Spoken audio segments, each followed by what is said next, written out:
देखिए latest episodes बिल्कुल ad free.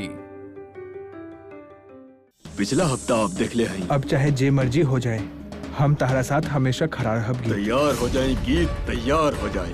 आज ई दिवाली के दिन तोहरा खातिर काली दिवाली के दिन होई। हमरा होते ही परिवार के केहू कुछ न कह सकेला। अब देखी आगे, और चाहे हमें कितना भी देर हो जाए, पर आज यहाँ के तमाशा सब खत्म कर दे। और कल तुम्हारी शादी सिमोन के साथ हुई। पर हमार ब्याह तो हो गई बाना। उस शादी की कहानी आज रात में ही खत्म हो जाएगी। कल तुम्हारी शादी सिमोन के साथ में ही हुई। ना बाबूजी, हम सिमोन के साथ ब्याह नहीं करब, काहे कि हमार ब्याह गीत के साथ हो चुकल बा। मल्हार, तारा के शर्म नहीं क्या बता अपन बाबूजी से ही तरीका से बात करे में। लेकिन चाचा जी हम तो चुप हो जा और हमार बात सुना। और बात कौन सा सुनावे के बा, बस नजारा दिखाइब। ये गांव के लोग ऐसे ही इकट्ठा नहीं खे भाई बा, तो चुपचाप से हमरा साथ चला। और गीत के का होई?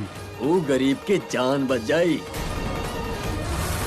अगर तू सीधी तरह से हमरा साथे वापस चलबा। यह में सुरजीत, ढोली और गीत और बाकी सब परिवार के भला ही बा। फिर ना निकले उनकर मौत के वारंट। अगर तू ना गईला तो फिर तू ढूंढ लिहा गीत के लाश कौनो नहर में। अभी भी संभल जा भतीजा, समझ जा। हमरा रहते गीत के केहू हाथ न लगा सकेला। आपके अगर गीत के मारे के बा तो उससे पहले आपके हमार जान लेवे के पड़ी।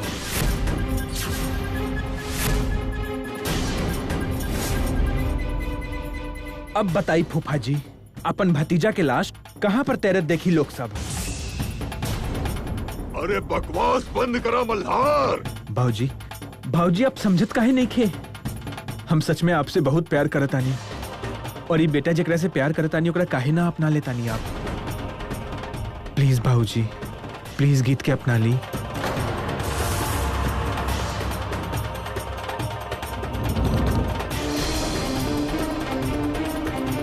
मल्हार बेटा, तू घर चला, वहां पर सब बैठ कर बात कर ले, कुछ न कुछ सॉल्यूशन निकल जाई। अंकल जी, हम कहाँ घर जाए से मुकर रहल बानी, लेकिन हम घर वापस अकेला न जाइब। अगर हम घर जाइब तो गीत भी हमरा साथ मेहरा हाउस जाई ही जाई।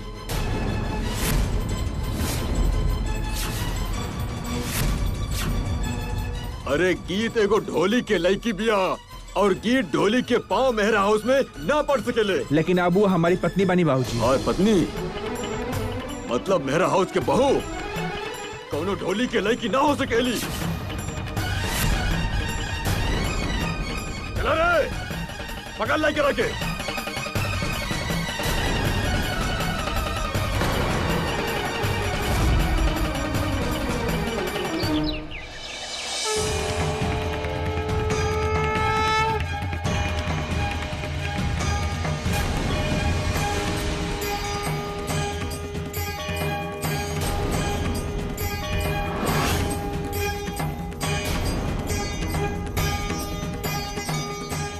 बा माता रानी के मूर्ति के ऊपर इतना सारा गहना के पहने ले बाई? सब गहना और के पहनाई? माता रानी के श्रृंगार हर बार तो जसलीन भाभी जी ही करेली ना, और ई बार भी उहे कहले हैं। आप शायद भूल गए बानी बुआ जी, मेहरा हाउस के रिवाज बदल चुकल बा। ई बार इस सारा रस्म रिवाज मम्मी जी ना हम करत बानी। माता रानी के स्नान कराए के हफ्ता हमार बाना, तो उनका श्रृंगार भी हमके ही करे के चाहिए। हर समय जिद नहीं करे के चाहिए सिमोन, जिनकर काम बा उनका के करे देवे के चाहिए सिमोन। वैसे भी जब परिवार के बात हो खेला या रिश्ता के, जोर जबरदस्ती नहीं करे के चाहिए। और साथ ही माता रानी के गहना तो अच्छा लग ही रहल बा। आपके गहना भी बहुत अच्छा लग रहल बा सिमोन, खास करके नेकलेस। ई गहना तो बहुत अच्छा बा ही, मम्मी जी ने बहुत दिल से बनेले बाड़ी गहना। वो बात अलग बा कि सिमोन जबरदस्ती से मम्मी जी से लेके गहना पहन ले ली। हमको ना जबरदस्ती से ना ले ले बानी बुआ जी। और ना ही हमके इतना भूख बा ई गहना के। हमार अपना घर में और हमार परिवार में इस चीज के कोनो कमी ना बा। हम इन्हें के कहले हैं, पर इहो बात सच बा कि आप इस सारा गहना मम्मी जी से लेके पहन ले बाड़ू ना। हाँ ले ले बानी। आप तो ऐसा कहत बानी बुआ जी जैसे हम कोनो सड़क पे चलत फिरत गीत जैसा लेके बानी। हम ई गहना पहन के घर में यही खातिर बैठल बानी काहे कि ई गहना हमके इज्जत मान के साथे बहुत प्यार से देले बानी हमार ससुर जी। अर्शी, सिमोन बिल्कुल सही करल बाड़ी। इनकरा इस सारा गहना पहने के इजाजत खुद जेके भाई साहब ही देले हैं। और तू बार बार कैसे बात कर रहल बाड़ू? हम तो बस ई बात कहत हई कि अगर जेके भाई साहब के पसंद नहीं रहे ना तो जसलीन भाभी जी के का जरूरत रहे माता रानी के श्रृंगार करे के, माता रानी के गहना पहनावे के। हाँ छोटी भाभी, अब तो जल्दी ही बात के पता चल जाए कि के मेहरा हाउस में रही और के मेहरा हाउस के बाहर जाए। कहीं आप ई तो नहीं कह रहा है कि जसलीन भाभी जी मेहरा हाउस से बाहर जाए वाला है? सोचे वाला बात तो ई बा कि जब जसलीन भाभी बाहर जाइए तो अपन जगह केकरा के देके जाइए। आप तो गलत फहमी में है दीदी जी। जसलीन भाभी जी ना इतना जल्दी घर से नहीं जाए वाला है। अब देखनी ना छोटी भाभी, जब से सिमोन हक से मम्मी जी से वो गहना ले ले बनी ना, वैसे ही टाइम आइला पे जसलीन भाभी की जगह भी ले ली। ये आज के जमाना के लड़की बाड़ी, ये आसानी से हार न माने ली। जो चाहत हो कि बस आगे बढ़ के ले लेवेली। बिल्कुल सही कहानी मम्मी जी। सिमोन तक करो तरफ देखी ले भी नहीं खे कि केहू आके ओकर मसला हल करी, खुद ही सारा मसला हल कर ले बेली तो इहो कर लियो।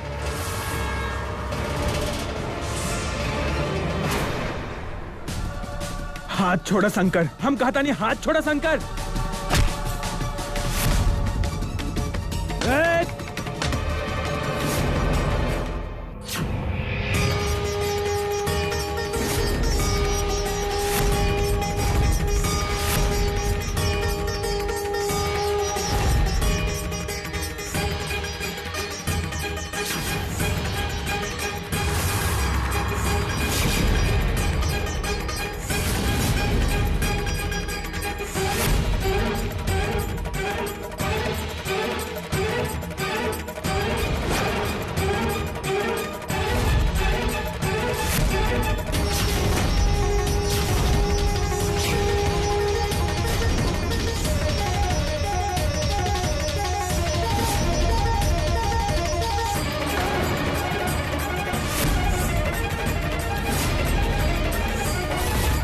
वाह, बहुत मजेदार नजारा बाई था।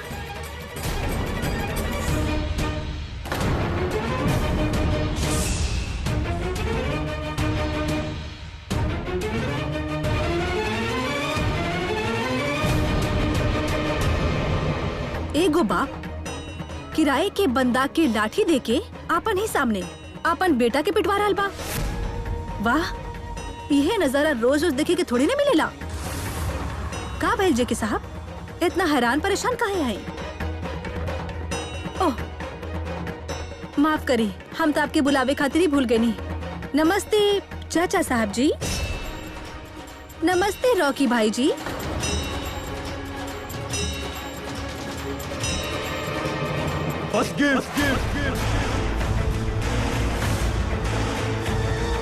हमार पाँव के हाथ ना लगावा। का भइल जे के साहब, आशीर्वाद नहीं देव का? यह अपन घर के नई की बहू के आशीर्वाद देवे के इरादा नहीं के बाप के? और इतना हिम्मत, तू हमके आशीर्वाद देवे के कह रहा बाड़ू? हाँ, देव तोरा के आशीर्वाद। तुहार हाथ में शगुन भी जरूर देव हम। हाँ लड़का लोग, दे दे के आशीर्वाद।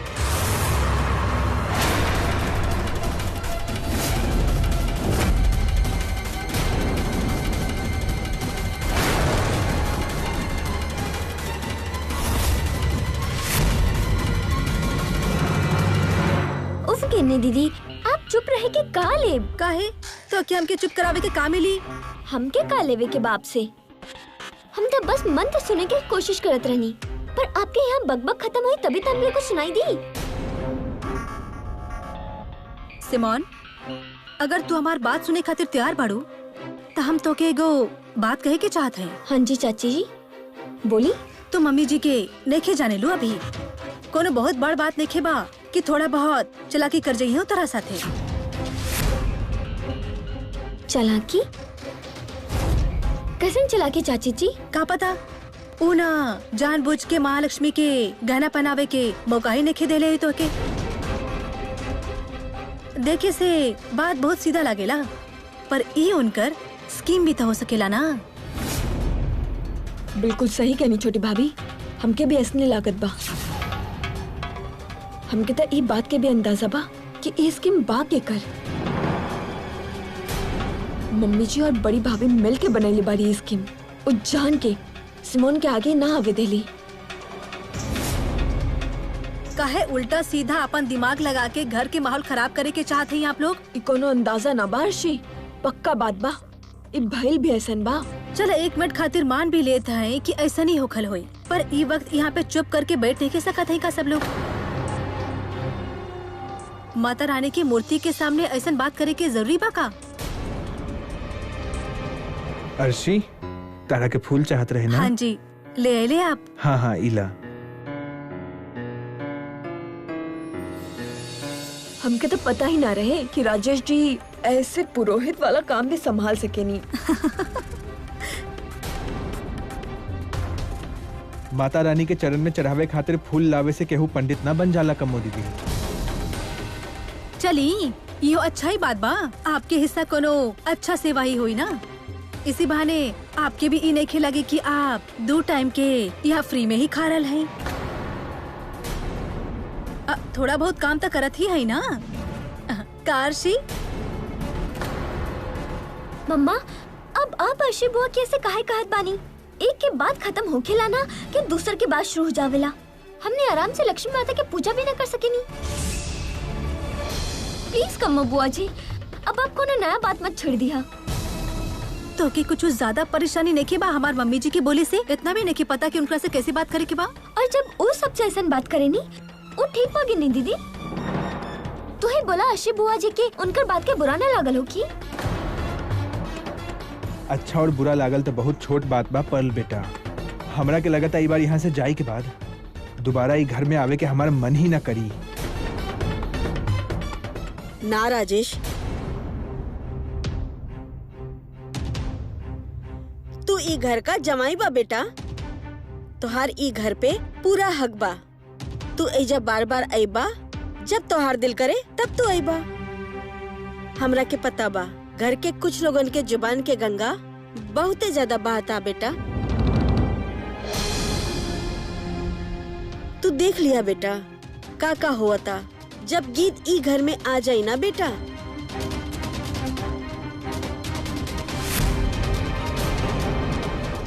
हम चाहता नहीं कि सब कुछ प्यार से खत्म हो जाए, लेकिन आप तई बात समझती नहीं थे कि एक वाइफ की सेफ्टी एगो हस्बैंड के फर्ज होला, और ये फर्ज निभावे खातिर आपसे हमके प्यार से बात करे के ही ना चाहिए।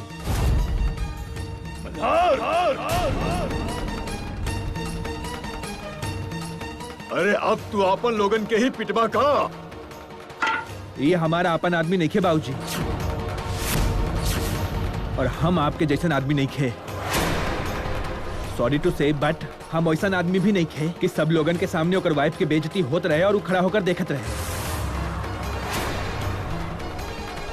अगर हम सब आपन पे आ गए नी ना, तब तुम्हारी सारा फिलोसफी धरी के धरी ही रह जाएगी। अब तक तू हमार फिलोसफी देखले नहीं खे बाड़ा रोकी, और जकरा पता नहीं खे वो कान खोल के सुन ला। जब तक हम जिंदा बानी तब तक हम गीत के केहू के हाथ भी नहीं खे लगावे देव।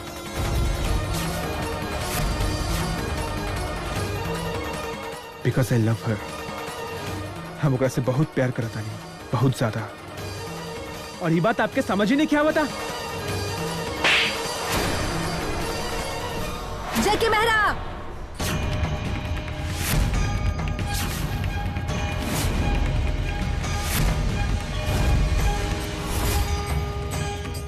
एक बार हाथ उठा लेनी तो उठा लेनी हमार घर वाला पे। जब अब मल्हार साहब के एक भी थप्पड़ और पड़ गई तो हम भूल जाए कि आपके और हमारा रिश्ता का बा।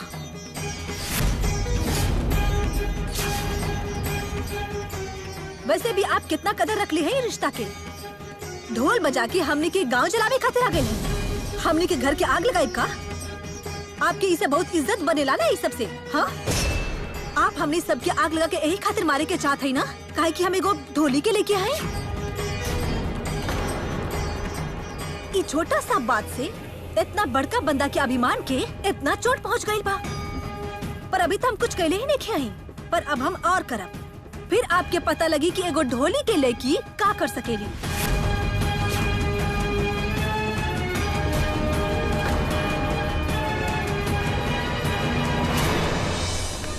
जसलीन बेटी, तू ये जगह खड़ा बाड़ू, आगे जा, प्रणाम करा माता रानी के। कर ले मम्मी जी, हम एजा से ही कर लेनी है, ऐसन बात न करे के चाहिए। जा आगे जाके अच्छे से प्रणाम करा।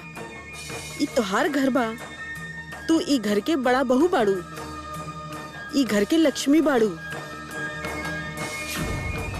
जा आगे जा, जाके माता रानी के प्रणाम करा। पर मम्मी जी, आपके तो सब पता है बना, हमरा के सब कुछ पता बा। तोरा के ये कहे के बना कि जेके तोरा के का कहलस का ना कहलस कुछ ना होला। हम एजा खड़ा बानी ना, जा बैठा, बैठ के शांति से पूजा करा माता रानी के। माता रानी खुद ही सब कुछ ठीक कर दी है।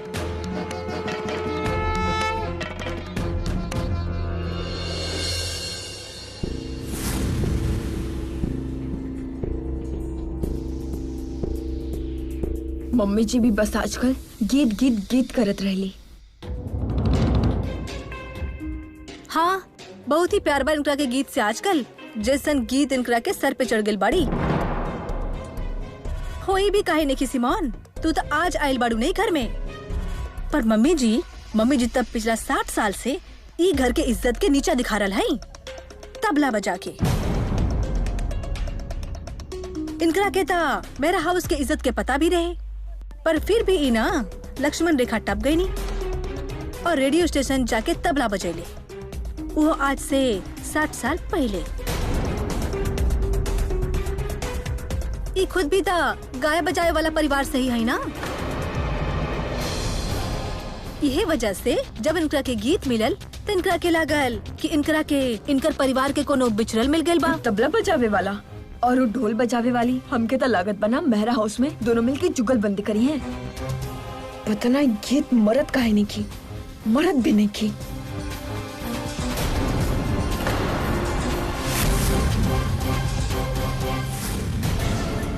अच्छा, ढोली के लेके ढोल बजावे के सिवा और कुछ भी कर सकेला? चला दिखावा फिर, क्या कर सकता नहीं तू? तो फिर आज हम बताइब कि ढोली के लेकी के माथा में कैसे ये गोली कैसे मारल जाला। ओ फूफा जी, इतना समझदार होके अभी तक ही खिलौना से ही खेल रहल बानी आप। नकली खिलौना के बाद छोड़ी प्रशांत साहब जी, असली सामान लेके कुछ लोग आ रहा है। पता ना कहाँ चल गए। ओ भाई, कहाँ हैं आप लोग? आ जाइए अब।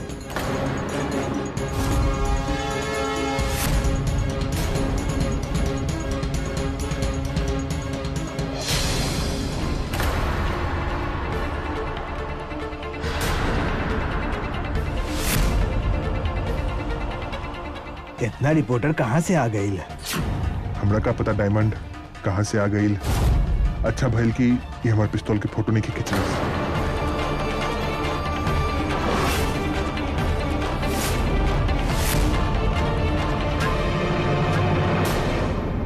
बाबूजी, ये मीडिया वाला आपसे मिले आयल बनी, आपसे बात कल चाहता नहीं। हमारा साथ इनकरा के का बात करे क्या? ला, जलंधर के इतना बड़ा बिजनेसमैन कुछ करे और वो टॉप न्यूज ना बने, ऐसा ना हो सकेला। कैसन टॉप की न्यूज? हम एकर का करब? ना ना ना ना, आपके कुछ नहीं के करे के, आपके तो जे करे के बाप कर चुकल बानी। हम का कहले हैं? हम कुछ ना कहले हैं। अब का करी है बाबूजी, आपके तो दिल ही बहुत बड़ा बा। आपके ऐसे लगा था कि आप कुछ कहीं नहीं ना। जलंधर के बड़ा बिजनेसमैन के बेटा जे यूके से पढ़ के आइल बानी और ओकर बियाह ढोली के लड़की से हो रहल बा। ई कोनो छोट बात नहीं खे। आप तो एक बहुत बड़ा एग्जाम्पल सेट कर रहल बानी सोसाइटी खातिर। वैसे आपके पता बा का ससुर जी, हमने के गांव में एगो मंत्री आयल रहे, वो कोनो चीज के उद्घाटन करे खातिर रिबन ही काटे के रहे उनकरा के। सब अखबार वाला और टीवी वाला सब लोग आयल रहे, और आप आज इतना बड़ त्योहार मनावे खातिर आये हैं हमनी के गांव में। फिर मौका हाथ से कैसे जाए देती। तो हम बुला लेनी सब लोगन के। गीत, अरे ससुर जी, आज दिवाली के त्योहार बा और आज तो हमके लक्ष्मी पूजा भी करे के बा और साथ ही आपके घर में भी तो लक्ष्मी पूजा धूमधाम से मनावे के जाला ना। और आप अपन घर के लक्ष्मी के ऐसन बोल के बुलाइब का। लक्ष्मी माता के पूजा तो हम भी करत हई, पूरी श्रद्धा से करत हई और घर के लक्ष्मी की इज्जत भी करत हई। और हमार घर के लक्ष्मी बिया सिमोन।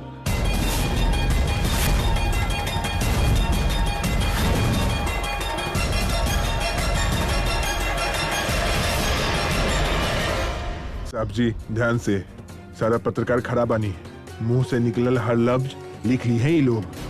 जेके भैया, हमरा के लगता कि गीत आपके खिलाफ बहुत गहरा चाल चलने बनी। एकरा पता बा आप सियासत में पैर रखे वाला बानी। एकरा ये भी पता बा कि इतना बड़ा आदमी कि ऐसे ही ज्यादा ना बोल सकेला ना कुछ कर सकेला। अरे चाचा जी, आपकी चाल काहे लग रहल बा? अबला ये रिपोर्टर के तो हम खुद ही बुलेले बानी। हाँ, ये आइडिया जरूर आपके गीत के रहे। वैसे मल्हार साहब जी, स्कीम बुरा नहीं रहे। देखनी, सांप भी मर गए और लाठी भी नहीं टूटल। जेके मेहरा साहब, हमने के जैसे नहीं खबर मिलल, हमने उहे पे यहाँ पे आ गए नहीं। ई कौन सा छोट मोट खबर बा? इतना बड़ बिजनेसमैन जेके मेहरा अपन बेटा के शादी एगो ढोली के घर में कर रहल बा। वो तो हम इहो सुन ले हैं कि आप ही गांव खातिर डोनेशन भी दे रहे हैं, वो गांव में अस्पताल और स्कूल खोले खातिर।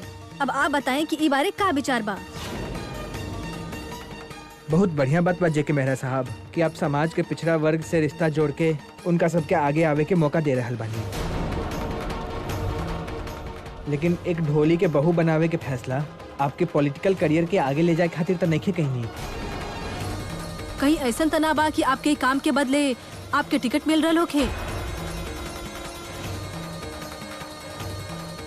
गीत, आज फिर तू जेके मेहरा पे भारी पड़ गई हो। मात दे देलू तू जेके मेहरा की, लेकिन इससे तोहर कोनो फायदा न होई। तू घर चला एक बार, मरे के तो तोहरा के पड़ी है। हमार जीते जी हम तोहरा मेहरा परिवार के बहू ना मान सकेनी, पर इस सब के सामने हमके अच्छा तो बने के ही पड़ी ना। आप लोग यकीन करी या ना करी, लेकिन ये गरीब के लड़की हमारे घर के बहू बनी।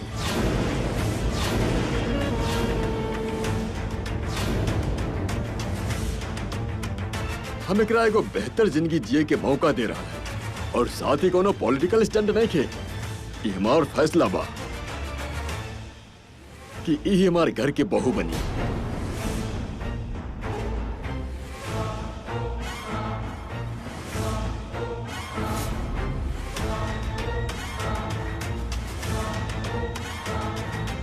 चला गीत, अब हम चले तानी।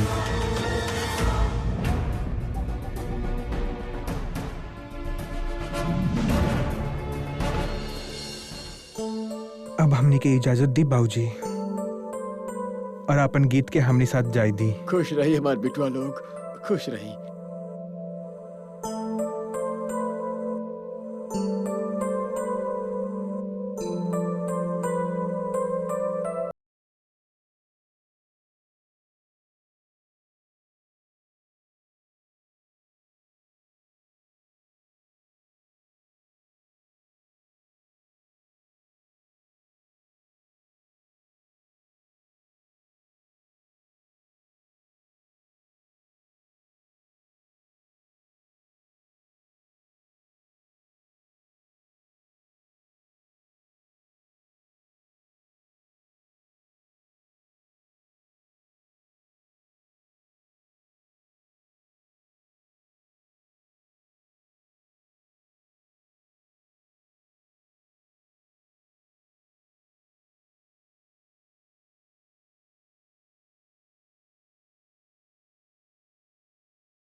जेके भैया, मल्हार त ले गईल अपन पत्नी के मेहरा हाउस में। अब का करे के बा आपके? हमके लगा तो तोहरा बहुत खुशी हो रहल बा मल्हार के ई तरह घर वापस जाए से। नाना भैया, ई मल्हार त अपना ही बेटा बा। हम ओकरा कुछ नुकसान नहीं पहुंचाइल चाहता नहीं, लेकिन गीत के वो अपन पत्नी बना के ले जा रहल बानी मेहरा हाउस में। अब आपके का करे के बा? हाँ जी अंकल जी, वहाँ सिमोन भी हुई और शायद ओकर परिवार वाला भी। और अगर ई वहाँ पहुँच गई ना तो फिर तब भूचाल आ जाई। कोनो भूचाल ना आई। गीत के भी अच्छी तरह से मालूम नहीं के उस शेर के गुफा में जा रहल बिया। मतलब सीधा बा, हमार सामने वो लड़की हमार बिटवा मल्हार के हाथ पकड़ के एगो ढोली के लड़की हमार शहर में जा रहल बाड़ी। तोरा का लागेला? हमके ये सब देख के अच्छा लग रहल बा? कलेजे में ठंडक पड़ रहल बा? भैया इतना गुस्सा ना करा। गुस्सा कैसे ना करी डायमंड? गुस्सा तो हमके उस समय भी आई जब लोग हमार पीठ पीछे बात करी है। हम न चाहे नहीं कि कोनो एक बंदा भी हमार पीठ पीछे हमार परिवार के बारे में बोले, और कोनो बंदा ई कहे कि जेके मेहरा के बहू एक ढोली के लड़की भी आ। तोरा तो पता बना डायमंड, शकुंतला मेहरा के रेडियो स्टेशन में तबला बजावे के बाद बाबूजी सारा उम्र होकर मुंह न देखनी। बस मेहरा परिवार के इज्जत और मान सम्मान के कोनो ठेस न पहुंचे के चाहिए।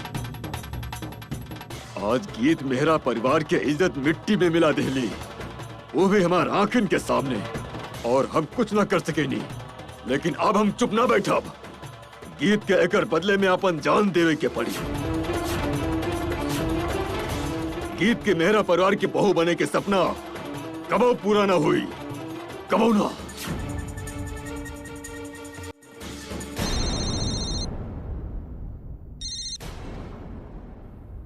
हाँ तान्या। हेलो पापा, कहाँ बानी आप?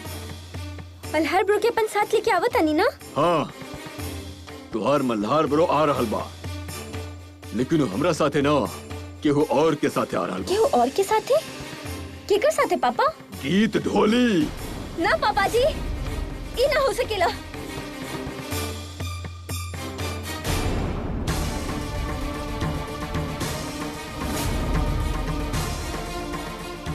अरे सुनी सुनी, सब लोग सुनी।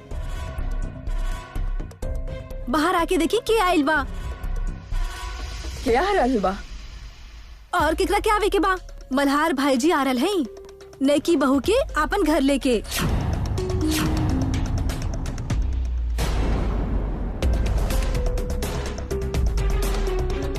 नई बहू रानी ओके बाड़ी। और के हो सकेली? सुरजीत ढोली के लड़की गीत।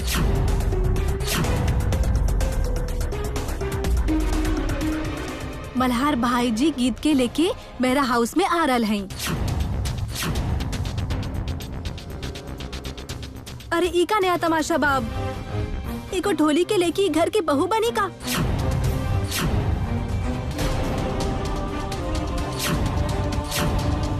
मल्हार ब्रो आ गए बाड़े, पर अइले हाँ गीत के साथे। आज मेहरा हाउस के दरवाजा पे एगो अजीब सा जोड़ी खड़ा बा। मल्हार ब्रो और ओकर साथे ढोली के लड़की। तमाशा बना के रख देले बा मेहरा हाउस के बहू के। वो गीत ढोली के मेहरा हाउस के बहू बना के खड़ा कर देले बा मल्हार ब्रो। हाय हाय तानिया, दिया पे गुस्सा निकाले के का जरूरत रहे? दिया के का कसूर बा बेचारा लोगन के? और का करी? हमार तो दिल करत बा कि ईंटा उठा के ओकर मुंह पे मारी। ऐसा मत खा तान्या, जा और जाके देखा था सही। जसलीन भाभी जी गीत ढोली के गृह प्रवेश खातिर तैयारी भी शुरू कर देले बाड़ी। फिर भी अगर मल्हार के साथ आयल बाड़ी तो तोहार भाभी बली ना। गीत भाभी।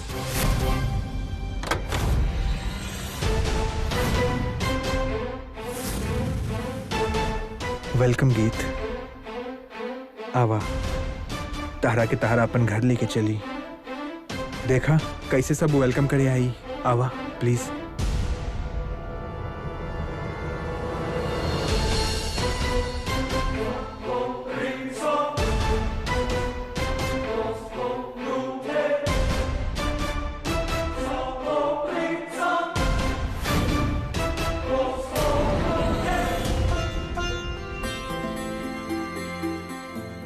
कहीं वो अकेला तो ना आ गई?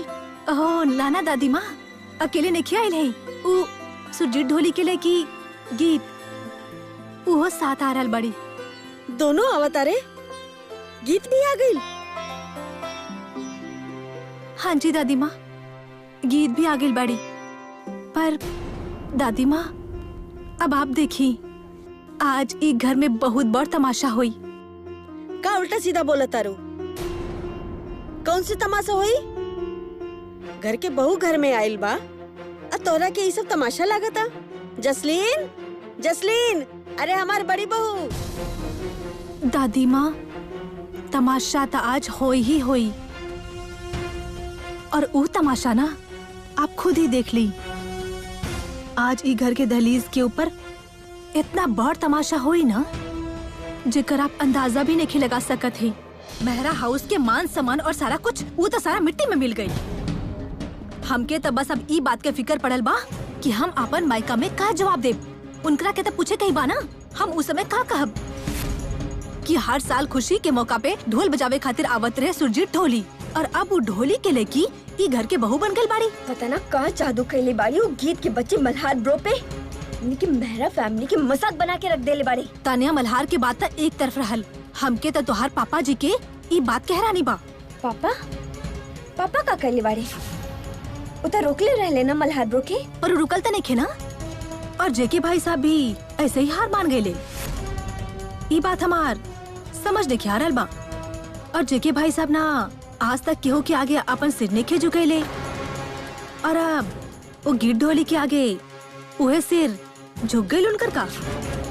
उनकरा के तो पता ही रहे वो गीत के बच्ची के, पर ई नहीं पता रहे कि जेके भाई साहब भी उनकरा के रोक नहीं सकत। आखिर आ ही गई ना वो मेरा हाउस में ई घर के बहू बन के। एकर मतलब पता बा तो के? आप चुप रहो चाची जी। अगर आपके लागत बना कि पापा गीत के ना रोक सकेले, तब फिर आज तक आप अच्छा से जाने ना नहीं पापा के। उनका सिर कभी ना झुक सकेला, केहू के आगे ना, और वो गीत के आगे हो ही ना सकेला। तानिया दीदी। हाँ अब तो भी बोला, का कहे आइल बाड़ू? तानिया दीदी आपके पता बा कि बाहर अभी का हो रहल बा? मेहरा हाउस के बाहर मल्हार भाई जी खड़ा हैं, और साथ में सुरजीत ढोली के लेकी गीत ढोली, और ओहो नया बियाहल जोड़ी के जैसन खड़ा है वहाँ पे गेट पे। हाँ पता बा हमके, दिखत बा हमके का हो रहल बा का ना हो रहल बा। पर जे हम देख रहल बानी ना वो आपने के देखनी, और तू का देख के आयल बाड़ू? हम ता दादी माँ के देख के आयल हैं। दादी माँ? आपका कैले बाड़ी दादी माँ? अभी तक कुछ भी नहीं कहले बाड़ी, पर करे के सलाह कर रहल बाड़ी। दोनों बहू सास, अब हमार मतलब दादी माँ और बड़की माँ जी ना गीत के गृह प्रवेश के तैयारी कर रहल हैं। गीत के गृह प्रवेश के केहू तैयारी कैसे कर सकेला ई घर में? हाँ जी, उहे तो हमहू देख रहल हैं कि आप ता गृह प्रवेश खातिर मना कैले रहनी ना तानिया दीदी। पर पता ना ई दादी माँ के का मोह प्यार आ गइल बा ई गीत पे। वैसे बहू तो पहले भी है ना ई घर में, पर कोनो बहू के खातिर इतना मोह प्यार नहीं देखले बानी हम। और बहू भी एगो ढोली के लड़की बाड़ी। तू अपन मुँह बंद करबू का? तो क्या हम कहले बानी ना जा यहाँ से ला। हम का कहले हैं? हम तो बस इहे बता रहे हैं ना जे बाहर देख के आयल हैं। तो जा भी। चला तान्या, अभी तोहार जाके बारी बा, तो जाके रोकला जसलीन भाभी जी के। बहुत शौक चढ़ल बाना उनकरा के ओ गीत के गृह प्रवेश करे के।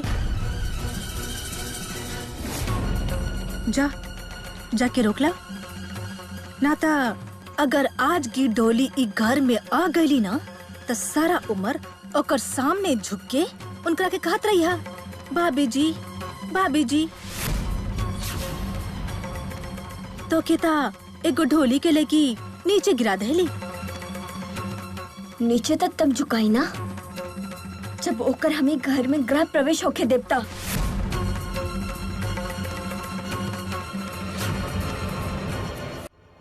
जसलीन बेटी। जी मम्मी। तू तो बातें नहीं के सुना तारू हमार। तू भूल गई बाड़ू कि तू ई घर के बड़े बहू बाड़ू। सारा सगुन वगैरह तुम्हारे हाथ से तो होएला ई घर में। ना मम्मी जी, हमरा के सब कुछ याद बा, हम कुछ न भूलनी हाँ। बताई केकरा के शगुन के समय बा, तू ना सुन लू? सारा मेरा हाउस गूंजा तारा हमार पोता बहू के पैर के थाप से। ऊ आ गइल बा, हमार गीत आ गइल बाड़ी। तो तू अपन हाथ से ओकर गृह प्रवेश ना करबू? हम काहे ना करब मम्मी जी, करब हम। ई देखी हम ता पहले से तैयारी करके बैठनी है। रुकी मॉम।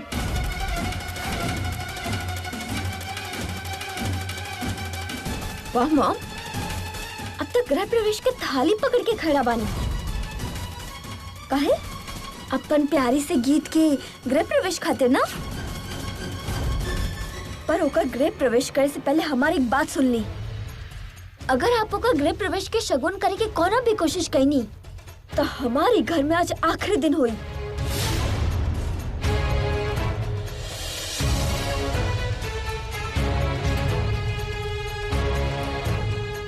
हम आपके पहले भी कहले रहनी।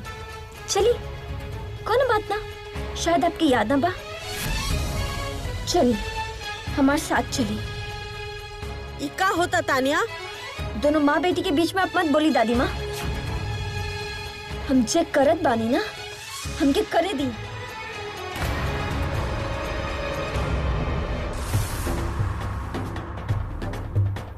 आई मॉम, अब यहाँ तक हमारे आपके अलावा केहू ना बा। वैसे तो आपके पता ही बा कि हम आपके यहाँ पे काहे लेके आइल बानी। अब लेके आइलू है तो बता भी दा का बात बा। हमके आपसे कोनो नया बात ना करे के बा। बात तो आपके पहले ही पता बा, बस याद करा देता नहीं। हाँ कहले रालू, फिर पापा की बात अब सुन लेनी, अब हमार भी सुन ली। वो तो आपसे कह देले कि वो आपके साथ ना रहे के चाहता नहीं। और अगर आप चाहत बानी कि हम ही घर में रही तो आप ही कमरा में बंद रही, कम से कम तब तक जब तक वो गीत बहरा हाउस में बा।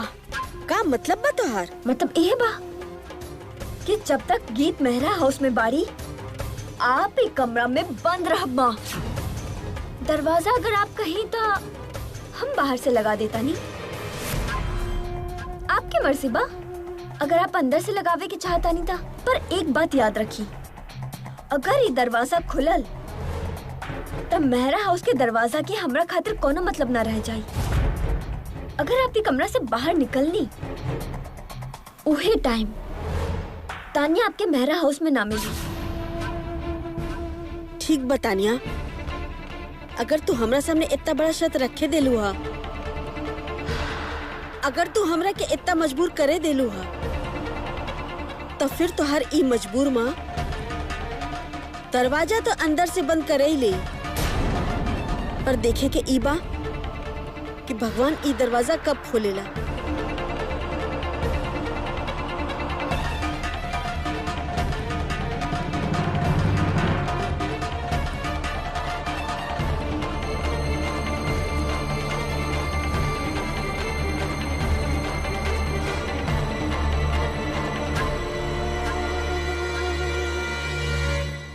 अब देखिए गीत कैसे सब तहार स्वागत करेला आई। मम्मी, मॉम,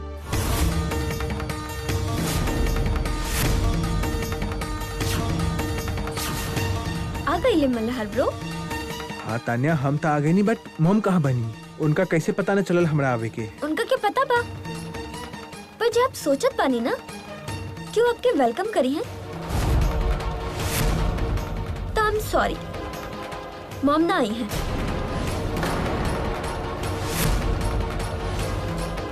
माई ना आई मतलब? पर काहे तान्या? आपके जे समझे के बाप समझ ली, पर मॉम ना आई है।